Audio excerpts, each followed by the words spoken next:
Iwe bia ni Igbo Love Themselves Charity Foundation. Ụmụnne mbụrụ fibroid wee bịa. Ụfọdụ ga ige ma admit a day for the surgery o sinu no gbapụ. Pastors ya bịa were olive oil. The next time I ga-ebutezi onye abụ under emergency. Mgbe gwaba ụmụ Igbo si ya abịago mgbe na-etonite ihe Christianity make believe ya na-akpọ poison. Oya ọbụla sị na poison.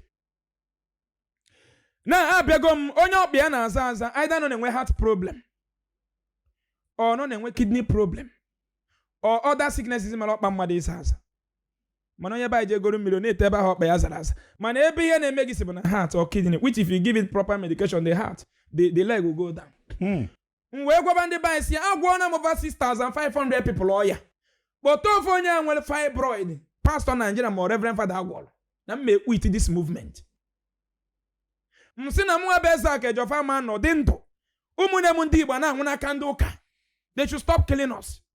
Ụmụ nwaanyị dị ime nke men Immaculate Heart mbọsị a. N'iru m na-abụ mụ nwa be solve the problem. Immaculate Heart. Kedu emenu? Eje eme gbapụta ndị mmadụ ndị eji ejidie. Onye mkpọ for that matter, mkpọ dịgo civilized ọkwa na onye si ime ofe obodo pụta okwe m n'eti. Nwunye ya dị ime, ati ego nwunye kateta nwaanyị na-arịọsazi na ka eme surgery ọjụ na masa in operation. Oje ha ya ta boss na ya bụ nwa adoration, na ya bụ ejuka. Na ya bụ nwa ikuku, na nwa ikuku ada ama n'ọnya. Mwenye bịa counseling, yogide osai na wori check 20,000 nye then fete gaka. Diamond check mjin dey check 20,000 nye. Ụmụ nwaanyị dị ime ndị fada na ndị pastor with Jesus na Bible gbugo na bai kalife bụ na Biafra war. Mụnwa bụ Ezeaku na mama ndị ndụ n'ọrụ ha na-egbu ha. Na ndị bụ ndị oshi. People that have refused to come and prove me wrong with evidence and fact. Meli nji wee rụọ n'ọgwụ mmepe kịta. Anyị kpọrọ omena na Healing Hospital Maternity. Ọ bụ na m enweka. I invested millions there. Obere ha na-akpachata na mmuga. Facebook page m na-aga viral, they monetize. Nwe ebe nsi enweta ego na social media. Karịa ma ndị si ebe ego m ihe nnaazụ. Under 1-2 weeks, I mepelu ụlọọgwụ eme mmadụ 6 nwee fibroid operation. Otu akọdị. And ihe nji mepe ụlọọgwụ abụ gịnị? Ka a na-ekwu a na-eme. Ihe nji mepe ụlọọgwụ na mụnwa mmadụ ama njesi obodo Igbo jee n'alụ free treatment. Still ndị banye ka na-anwa ebe a maka na ibute onye na-anwa anwasị gị deposit 100,000 onweghị ọnwa. Wee mepe ụlọọgwụ so that onye ọbụla bụ mmadụ nwafọ Igbo ọbụla ebute di ya a ga-etriti cheche gị dị mma before a na-ekwugodo gị mee anything. Onye nji mepe dị ụlọọgwụ ka banye dịkene ka be ndị ọcha. Each village na be ndị ọcha nwere no less than 200 hospitals well equipped with more than 2,000 ambulance. Mana village mụ na gị na-abụ enwere hospital dị ọnụ ya. Na ịbịazi were chi onye ọcha ahụ na-ekpuchi my own village n'ọbara. Na-ekpuchi na village m n'ọbara Jesus. Ị na-egbuchi village m n'ọbara Jesus mana obodo bụ elu m Jesus ji ọbara doctor si na my own village o. Onye ego medicine na be nna m jezi na-arụ ọrụ na Liverpool na UK. Onye egulu medicine na be nna m rapụrụ be nna m tije na-arụ ọrụ na Canada na America were ego spoil ya. Were ego mebie anya. Now the same people nye m Jesus ga-ekpuchi village m ka nwanne m na-arụ hospital na-etiri itifa. Mwe si na onye makwa na-asụ ya sụọ n'igwe onye ama na-asụ sụọ n'ọkpa ya ka ọ fọọ ya ọfụ. Mwe na-asị na ndị ụka ga-eprove m wrong before nlapụfa. Ọ bụrụ na ha prove m with evidence onye ha gwọrọ okpuru isi fụrụ ụzọ ma obodo ọ bụ Jesus na-enye ego. Maka ịgwa m na Jesus na-enye ego, the richest man enwere ihe West Africa today bụ na Muslim bụ Dangote. Ịgwa m na Jesus na-enye power ngwa gị na onwenebere typical Igbo man chi Nigeria for over 48 years now. Chair Nigeria as a president for complete 8 years. Enwe ben. Onye na-achịkịta Muslim, onye o mere kwuru bụ Christian bụ nwanne anyị. Nji wee gwa ndị banyị first reality. Ihe ndị nna nna anyị gwara anyị n'igwe bụ ike. Mmadụ ka eji aga. Enweghị any evil spirit in anywhere na Igbo. No evil spirit exists anywhere to hold anybody down or to destroy anybody. Ihe ndị dibịa na ndị pastor na-eme bụ scam. Ihe bụ dibịa na Igbo mean doctor. Ndị na-enye mgbọrọgwụ na mkpa akwụkwọ. Mgbe gboo ndị nna nna anyị agwa anyị na Chineke na-agwọ ọya. Ihe arụ na-aba mgbe gboo asị gị jee n'ezinụlọ ndị bedo otu a na ọha nwa na-eme gịnị na-agwọ ọya. enwe onye aba gbajiri ọkpa sisi buru eje wena ifite dunu ndị be ekpo ọba na ha na-agba gịnị ọkpụkpụ. Anyị nwe orthopedic native doctors, anyị nwe gynecologists ndị na-eji ime, anyị nwe surgeon ndị na-awa akpụ. Mgbe gboo ụmụaka be anyị kịta yiwezi iri ntị na-agwọ ọgwụ ego na-ebute ike. Enwere ọgwụ na-enye ego, enwere ekpere na-enye ego. Ihe na-enye ego na Nigeria just your effort and connection. Your effort and gịnị connection gị. Ị nwekwara ike inweta the money, ihe ga-eburu the money abịa because na enwere gọọmenti na-eme gị na help gị. Mana ihe na-enye ego everywhere all over the world bụ gọọmenti. Chijioke n'ezie n'anya na eni Dubai na-abụrụ Christian country. Ịnụọ nwaanyị na Dubai gọọmenti enye gị over 30 million naira. Ichenji ya na ego bai. Isi gị congratulations ịnụ nwaanyị. Mana onye nụza nwaanyị na be nna m isi ya na nwaanyị na mountain ebe a ka enyemaka ya ga-esi bịa. Ọ bụla alụ. Ka ị gwuo n'eziokwu. Eche m n'ihe bụ eziokwu bụ ifu nwoke isi na nwoke, ifu nwaanyị isi na nwaanyị. Ọkwa ya nwa bụ eziokwu Chijioke. N'enu Libya here, Africa country, na-abụrụ Christian country. Ịnụ nwaanyị na Libya, obodo ga-enye gị up to 4 million ego Nigeria maka na ịnụ nwaanyị. Nke m adịzi iche, ịbịazi isi m na nke m na onye ọ ga-emere ebere ka ọ ga-emere ebere. Mana o mere na every living human being today ebere na Rome, mere ebere na Germany, France, Italy, mere ebere na UK, that na ga-akwụ every living human being n'ụgwọ. Ọ na mmadụ deserve to be paid as a citizen. Kama ụka ga-arapụ Satan chụwa gọọmenti, agwa anyị na Satan ka m gwazie ego ụka na gọọmenti 5 and 6. Chọọchị na gọọmenti di na nwunye once na Nigeria dey consign. Chọọchị bụ chain gọọmenti ji wee chain masses. Because when the masses want to react, chọọchị na-agwa gị na onye nzọpụta na-abịa. Na onye nzọpụta na-eme gịnị na-abịa. Gị nwee ogwugwe na o meelu Job. Gị ji ego akwụkwọ Job na atụrụ Job nwụrụ na ewu Job ọnwụ. Wee jụọ Job bụ onye n'Igbo. Ọ bụ onye mgbakọ. Job bụ onye ogbunike ka onye n'Imo. Obodo anyị elum Job a na-akpọ every living citizen n'ụgwọ na befan. Ndị na-achị efia na-egbu m na be nna m kama ndụ ka ga-esoro m jee tiwe mkpu na gọọmenti house ka gọọmenti nye m sekuriti agwa m mkpọwa God of Israel n'oge echekwa be nna m. Mana Israel today iro 18 years na Israel join na military. Je ma kesa agba egbe. Kesa handle anything with weapon. Ha na amụ ya ka e wee gbawa anụmanụ. Ọ ka wee gbawa mmadụ. Now Israel ji egbe na bomb wee na-echebe ha isi mkpọwa God of Israel ka o chewe m. Okay, mislead guy so much. And all maka anyị ji nwụọ iyi fọlụ ntụtụta na omenala bụ ụzọ eziokwu na ndụ have come to take over. Maka nke anyị ka ọ bụ ndị Igbo ji si egbe belu ugobelu nke si ibi ebe na nkuje anya. Ndị nna nna anyị nọ na-ekpere Chukwu abịa ma na-eme omenala ndị ụka abịa enyefe ana nabata fa ndị ụka tọn uze rapụ ajọ ụzọ na-egbu anyị. Ha rapụ ajọ ụzọ na-egbu anyị.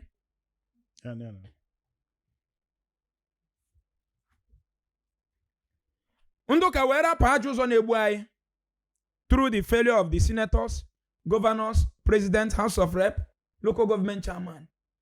Rapụ ụlọ ọgwụ anyị enweghị. Rapụ ihe niile mere obodo ji dị mma. Fa kwesịrị fight maka anyị nwe ọ bụrụ ihe ha fesiri bụ ka ndị be anyị si ekpere chi na-egbuo ya ba ya dị mma. Ha wee sị na omenala agaghị ebe wee sị na nku ga-eji fa ndị ojigo foredu. Enwe one reverend father ọ bụ na watch the video ga viral ji ngwele ọ na-esi ọ sị ndị mmadụ mechie anya na-ewe anya n'elu onye ọrịa tụpụ ngwele n'ana odoezarụ na oyi ọ na-agba mmiri gbọrọ dị ngwele wee na-asị o nwere ndị na-ebe ahụ bụ ezigbo ọya believing ihe a bụ real for that they will be held. Those people they go home and die. Christianity Jesus na Bible egbugo ndị Igbo more than Biafra war. Nna agwa gị na-enye gị instances.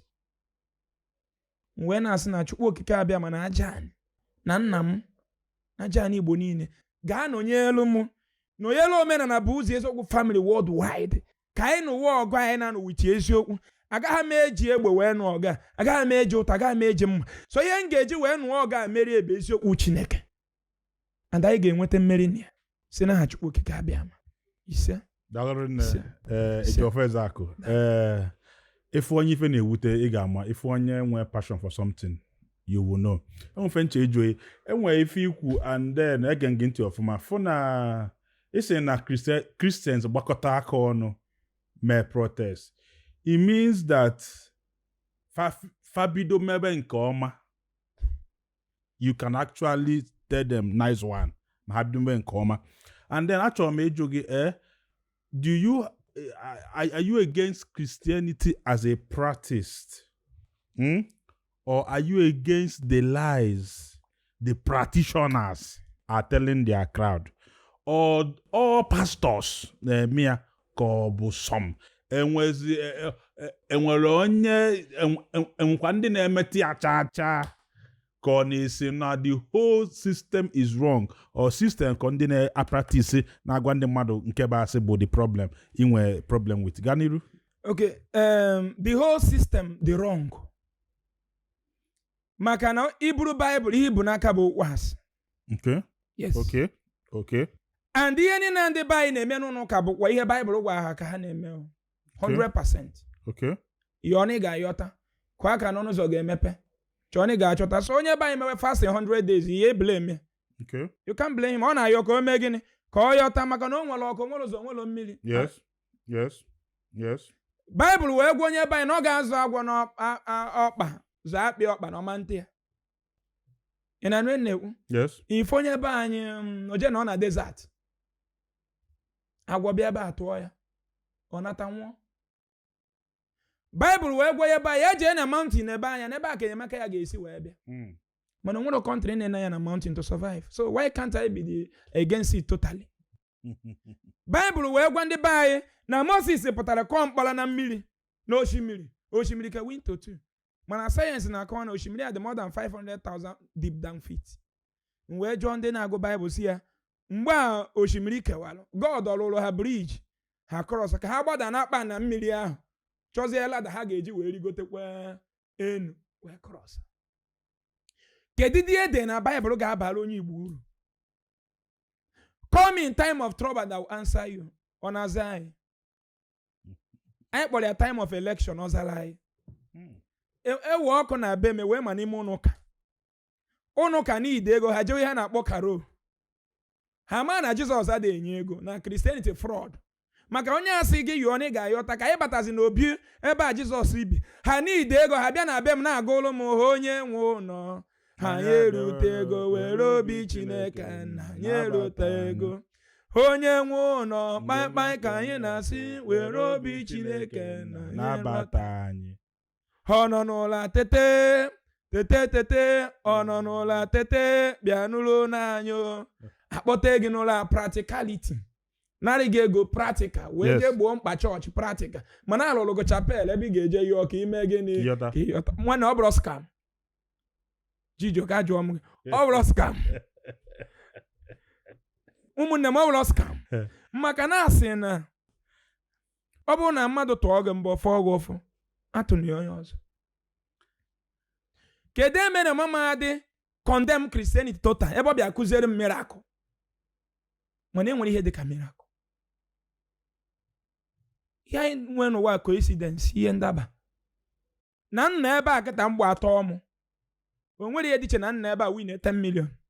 Ofu ihe ndaba. Kama na afụzi mgbe atụrụ maazị bad side of it. Mana ọ iwu ka ọ bụ. Mana ọ bụ na that in the preventable. All we have to do is to prevent that mgbe ime gịnị. Eto. Kedu eme na mama ndị against church and Christianity completely? Ebe ha na-echere anya gwa m mee m ka m ghọta na the whole angel bi n'elu bụ afọ onye ọcha. Angel Gabriel, Angel Raphael, Angel Michael.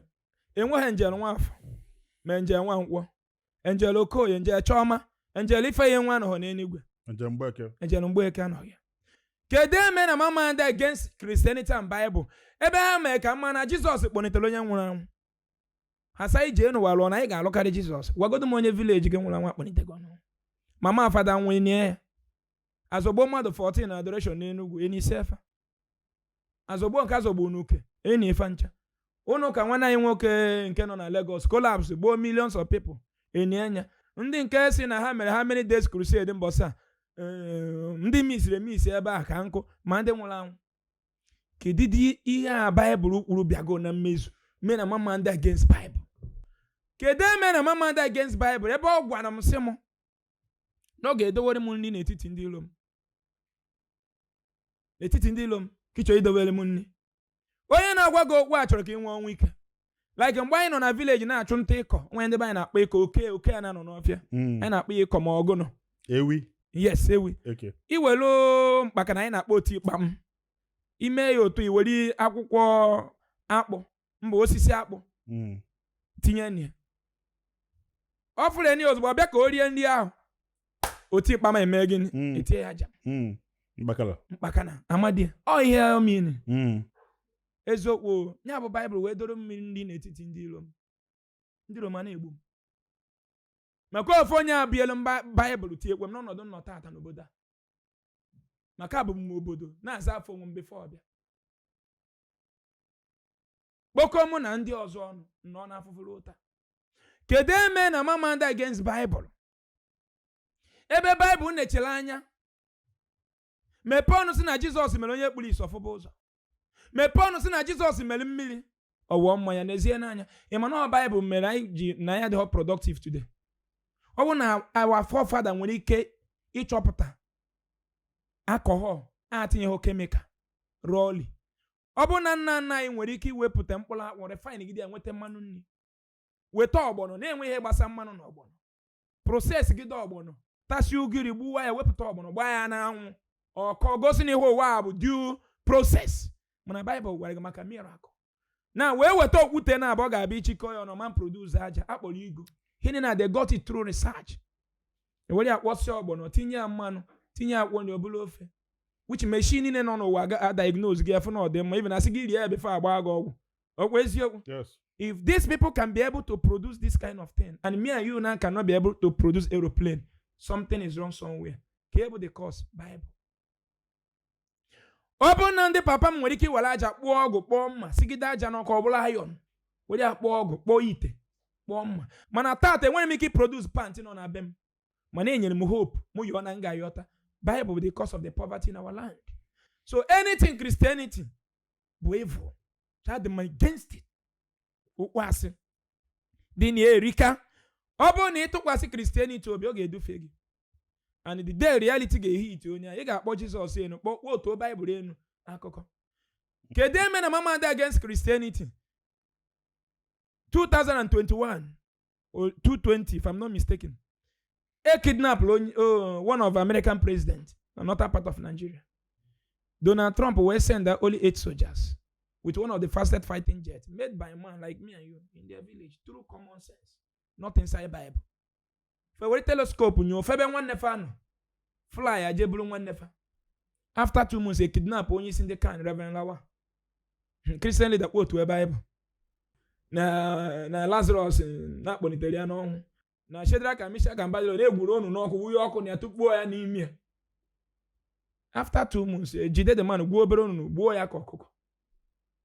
Kedu ihe mere na mama ndị Bible makes me weak. Bible make me submissive. Bible make me mbure a disgrace to the world. Ndị ojii abure a disgrace to the world. Yes, black people are disgrace to the whole world today. Ọ bụ na China depend on African man to survive, black man to survive. Kedu ọ dị onye ojii a enye onye China? Quotation of Bible. Dalosi, he ga na Dalosi. Dalosi. Man, all these Christian leaders say for all these pastors, ha ma the reality. Onwe nke no awuchi, mụ na ya nwere nsogbu. Ihe men na me agwacha gị eme mji gwa gị na anything about Christianity fraud.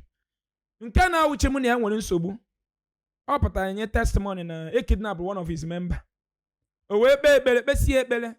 Manhood ndị kidnapper ni na anwụ. Ayi. Creature evidence we oga ni boye 419.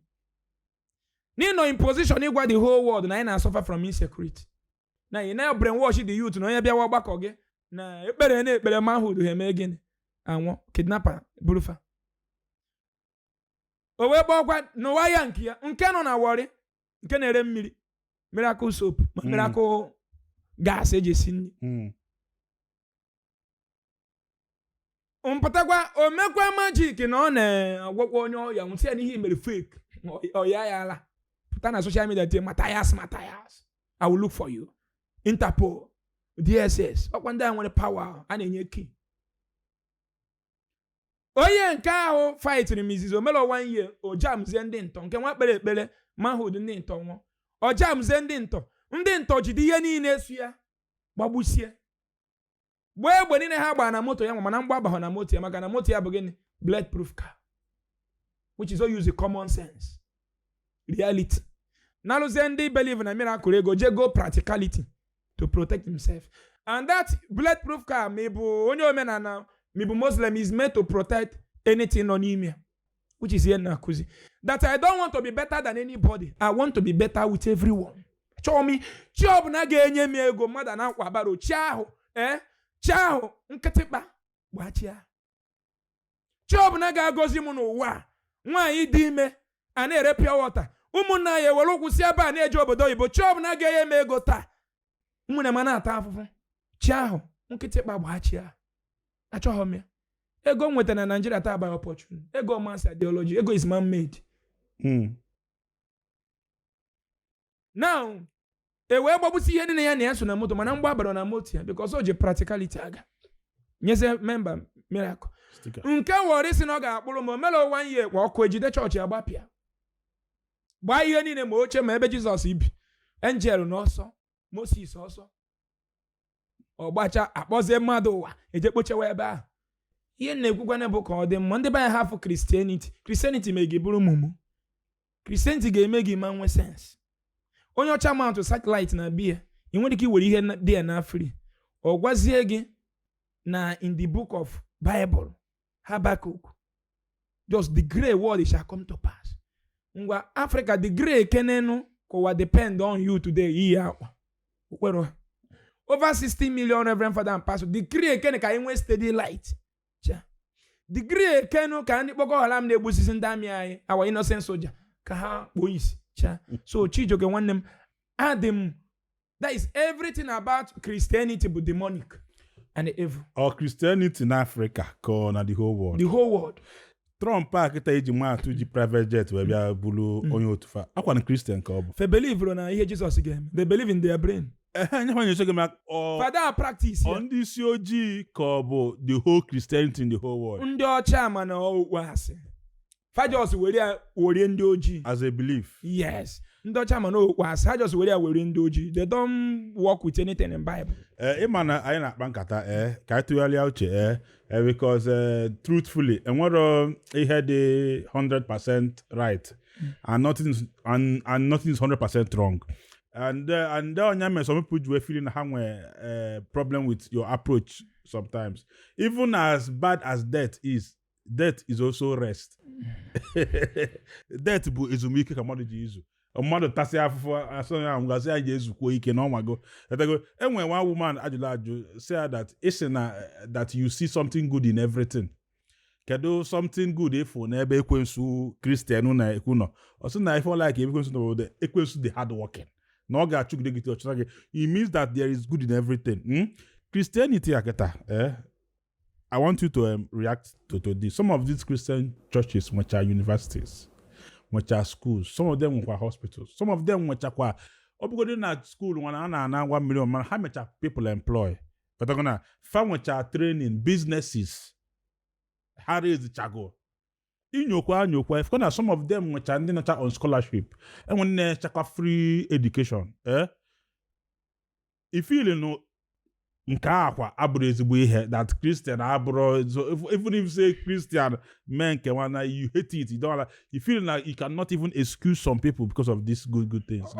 All my fundamental human right in a free school from my government. Yes, I agree. And I agree. So ihe ọbụla Christian na-eme anything they are doing onwe ihe gbasara eziokwu ime Christianity. Okay. And okay. The misleading on ime Christianity is too much. 100%. Okay. N'ọrụ university business ya call. And I know. Ọ bụrụ igbuo mmadụ 100 jero university nye mmadụ 3 scholarship. When he deceive go mmadụ 100 to their earlier grave. I cho total freedom. Total freedom. Iro university nye mmadụ 10 scholarship. Man igbugo mmadụ 1000 out of misleading. Enwe pastor gwala anyị n'ụwa ya maybe na year 2000. For the Lagos yen in a hand when Mandy Nebuza on a village. The same pastor for the family I get relocated Jebrin in London. Yes. Yes. We don't need Christianity to survive. Yes. You have a madu where me holomo. Government me holomo. Them government. so si wepụrụ m Jizọs n'oge eme si gbakwasị m anya ebe gọọmenti nọ n'ihe ndị nna nna anyị kwuru bụ ọkọ mmadụ ga-akpụrụ mmadụ ibe gị ka o mee gịnị ka ọkọ anụmanụ ya ga-akpụrụ gịnị ukwu osisi. Ndewo.